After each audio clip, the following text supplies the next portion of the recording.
To say that this past Saturday lived up to all the hype would be an understatement. I told you in the beginning of the Week 7 predictions video that this week has the potential of being the turning point in the entire college football season. And from noon Eastern time until late prime time, Week 7 delivered with drama and more drama. In a battle of undefeated Big Ten teams, Michigan dominated Penn State in the second half, as Penn State took the lead early in the second half, but Michigan outscored the Nittany Lions 25-0 behind a dominant run game. And in a battle of Big 12 teams, TCU, a second half comeback against Oklahoma State to win in double overtime. The Utah Utes knocked off USC, handing the Trojans their first loss of the season. And in the game of the week, and maybe even the game of the season, at least up until this point, Tennessee upset Alabama 52-49. And I think this was the second best football game of the entire football year, behind Bills-Chiefs divisional round in January. And with all that drama that unfolded, without a doubt, this is a massive turning point in the college football season. Because now USC has one loss. So their playoff hopes are pretty much shattered at this point. Tennessee upsetting Alabama, they moved up to number 3 in the rankings, and the College Football Playoff Committee releases their first playoff ranking on November the 1st. That following Saturday is the Saturday that Tennessee plays Georgia. And I would not be surprised. In fact, I am willing to bet that the committee will put Georgia and Tennessee 1 and 2. And that will without a doubt be the game of the year. To have 1 versus 2. Assuming that both teams take care of business leading up into that. And I would love to go on for the next 15-20 minutes talking about all the drama that unfolded. But we have Week 8 to look forward to. And I really don't think that Week 8 is going to top what we saw in Week 7. It'd be nice, but I doubt it.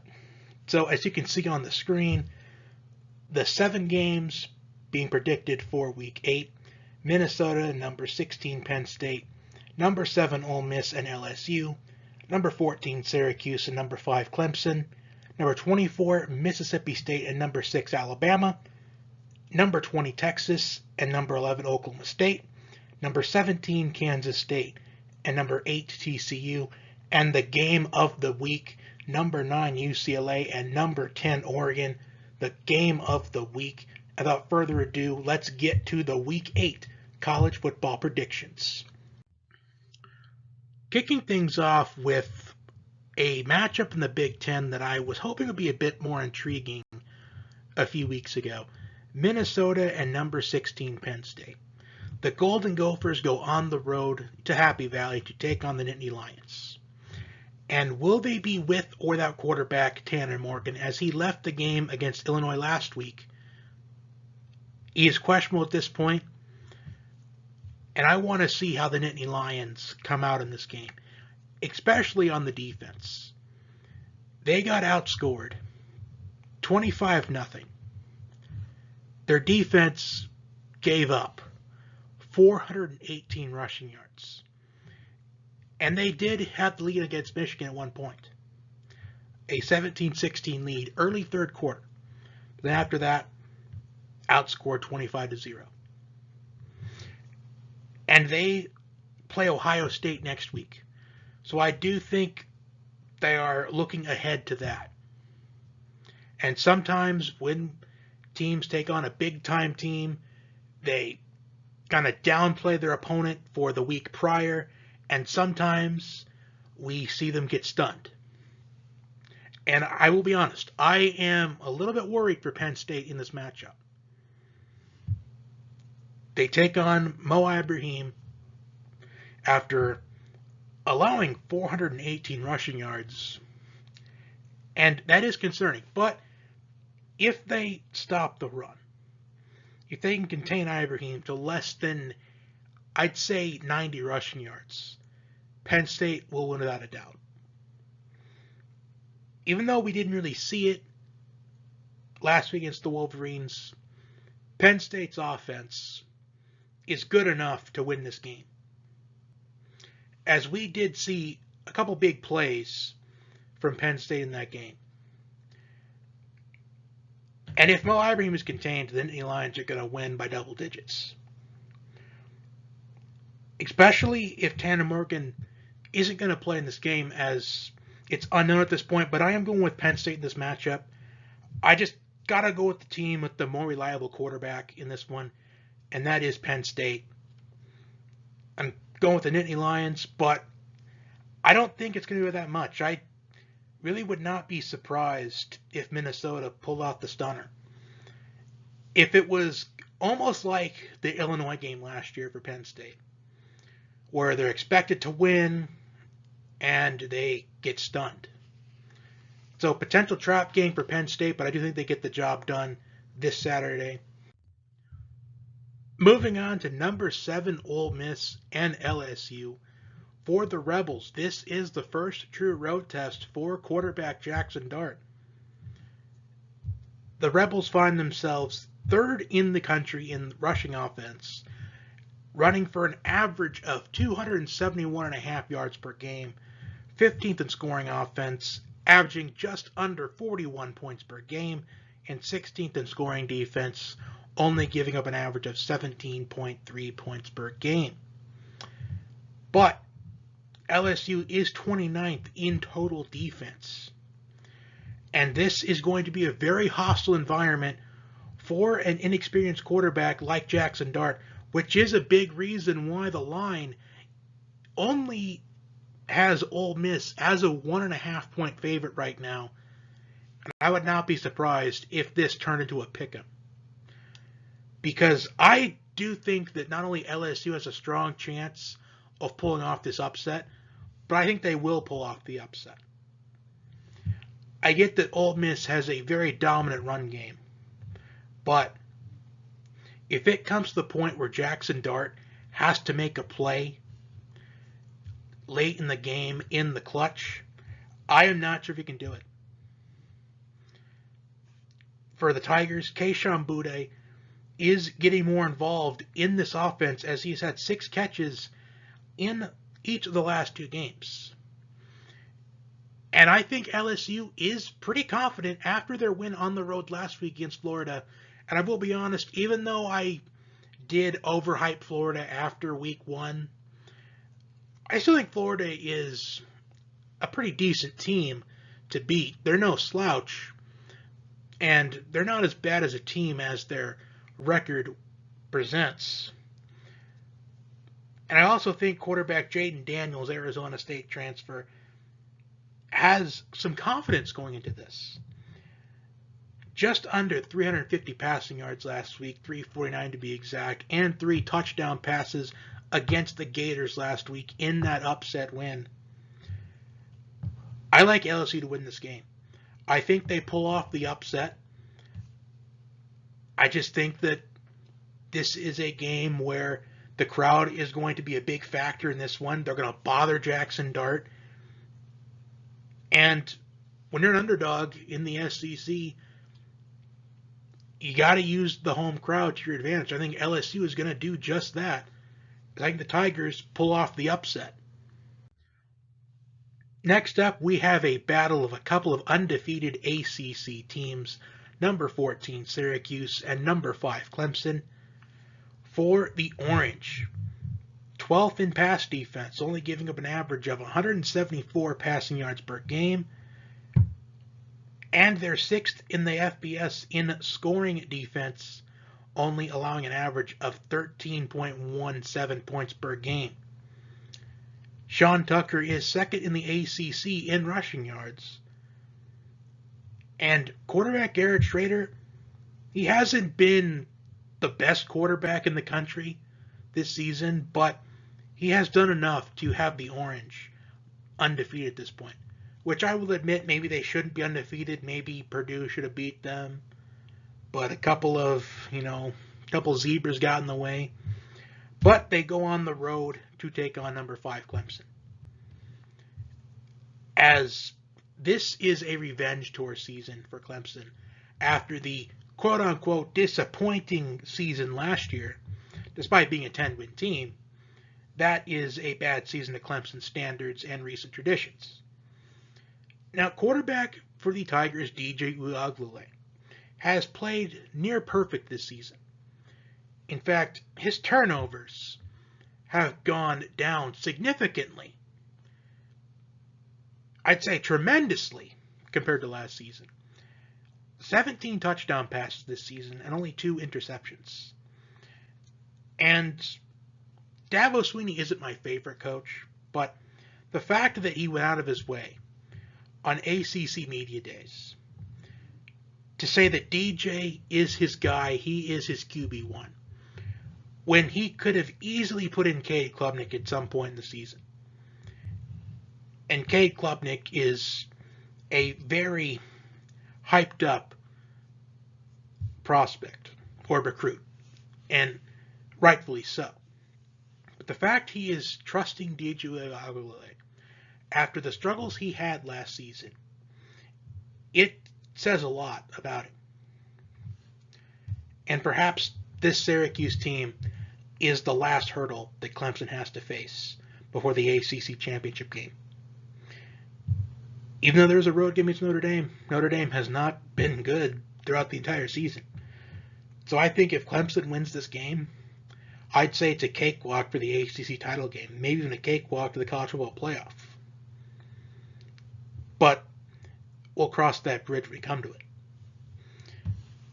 Will Shipley has had 100-plus rushing yards in 3 out of his last 5 games. So I think this game is going to be decided by which team runs the football the best. And even though Sean Tucker had a good 2021 campaign, I got to give the edge to Clemson because I just think that Clemson's just the way more talented team. And I think that Syracuse, I think they're going to get a reality check here. But if Syracuse pulls off the upset, they need to build a statue of Dino Babers. I'm just saying. But Clemson, I think, wins this game by a pretty heavy margin. Number 24, Mississippi State, and number 6, Alabama. The Bulldogs are looking to bounce back from their loss on the road last week to Kentucky, while Alabama looks to bounce back from their heartbreaking defeat against Tennessee on a game-winning field goal as time expired in what is right now the game of the year. For the Bulldogs, quarterback Will Rogers, 2,324 passing yards this season, which is 3rd in the country. And they have not beaten Alabama since the year 2007. Meanwhile, for Alabama, they are 4th in the country in scoring offense, averaging 45 points per game. But a big problem all season for Alabama has been penalties. Constantly penalized against Texas in that 1-point win. Constantly penalized against Texas A&M in a game where they won by 4. And I don't know how many penalties it was last week against Tennessee. I think it was about 17 or 18 penalties. In fact, they are the most penalized team in college football right now, which is not something that I ever thought I would read with a Nick Saban coached Alabama team. Just like I mentioned last week how I was surprised to see Alabama was so low in turnover margin. You'd expect Alabama towards the top in a lot of these categories in statistics. But this season you don't. You don't see him towards the top in very many. But I am picking Alabama to win this game. I know they have struggled in the last couple of weeks. But after an Alabama loss, they're going to come out very angry. They're going to come out frustrated. If anything, right after the loss, Nick Saban, he rallied the guys together. And he said probably this exact quote verbatim: "We may have lost one game, but our season is still not over. We still have a chance to make it to Atlanta, make it to the college football playoff, and make the championship game and still win the championship. Because one loss isn't going to hurt you in college football like it used to. Now you have room to lose one game. So Alabama can still win the national championship. And I expect Alabama to play their best game of the season on Saturday. As I think Alabama, they win by at least 28 points.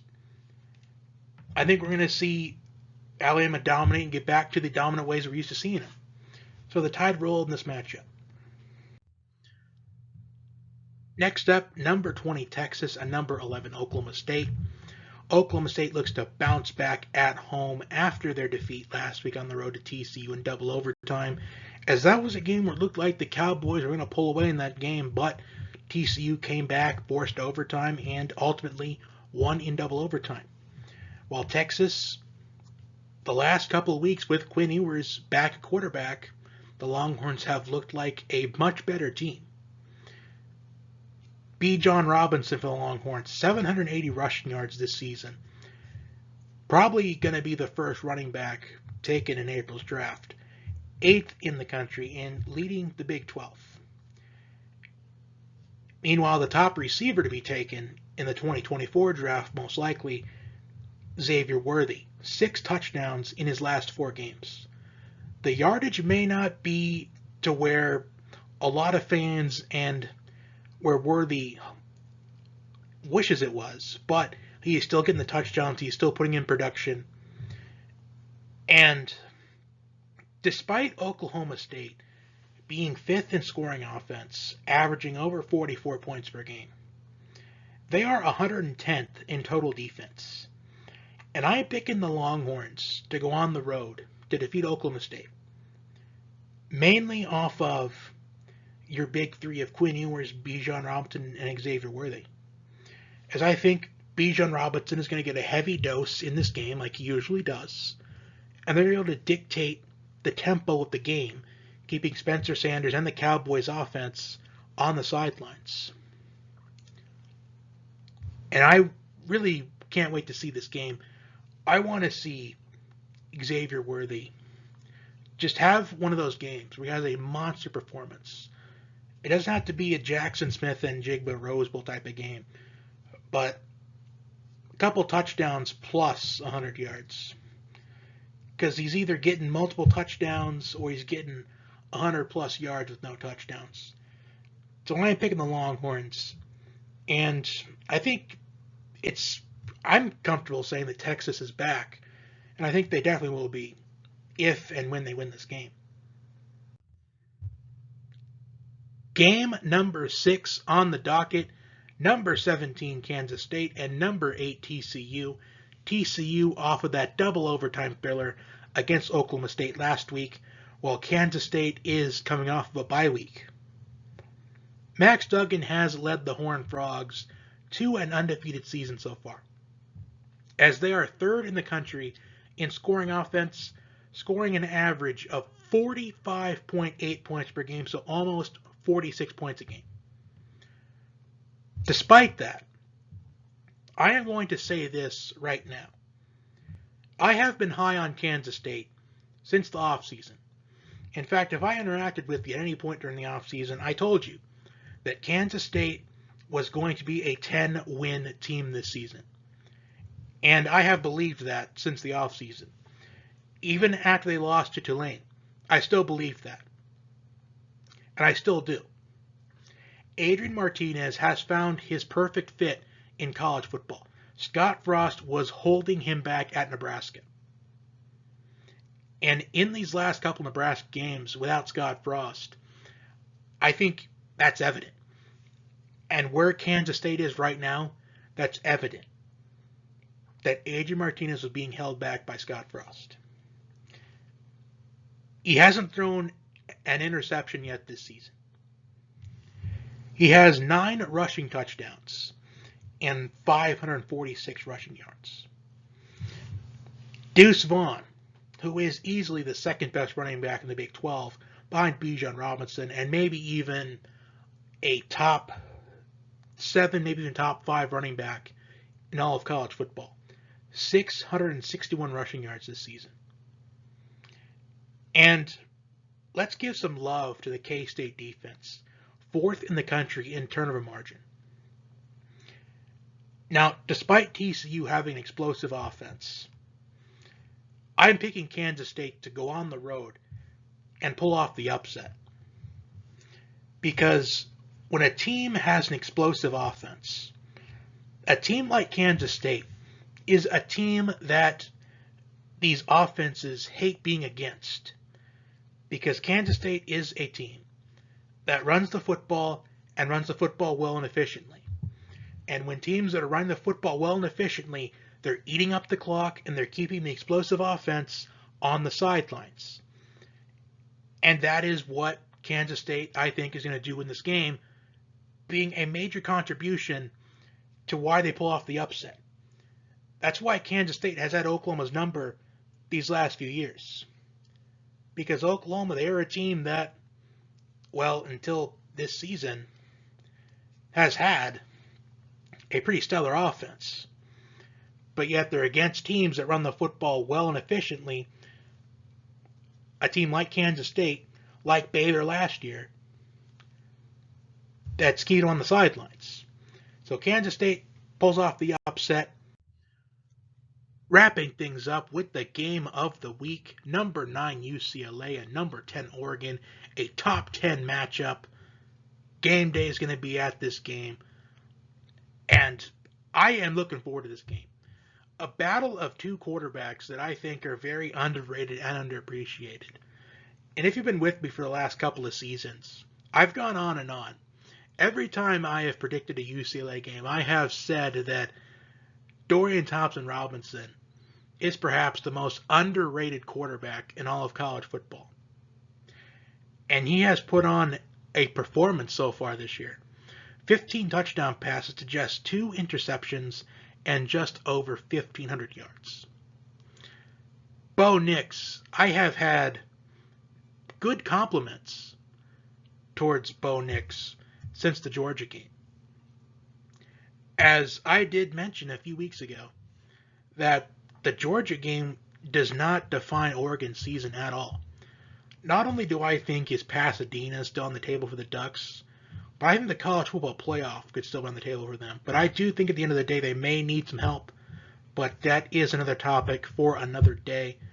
As since the Georgia game, Bo Nix has been efficient and near perfect. 1,353 passing yards, 12 touchdown passes, and just 1 interception. And 294 rushing yards and 9 touchdowns. For the Bruins, Zach Charbonnet has had the hot hand. 426 rushing yards and 5 touchdowns in the last 3 games.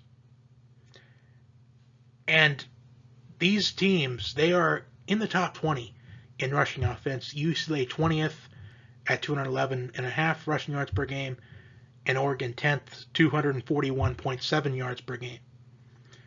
And I think this game does come down to which team runs the football the best. Oregon is 9th in scoring offense, 42 points per game. And this game is going to be an offensive battle. But at the end of the day, I think that this game is going to go to the Ducks. I think the Ducks win a very, very explosive game, a shootout game, a high 40s game. They win by 3 and pick up the win. And that will do it for my Week 8 college football predictions. Like, share, comment, and subscribe. And if there's a game that I did not predict in this video that you would like my thought on, leave it in the comment section down below and I will respond. Have a good day and enjoy the college football this weekend.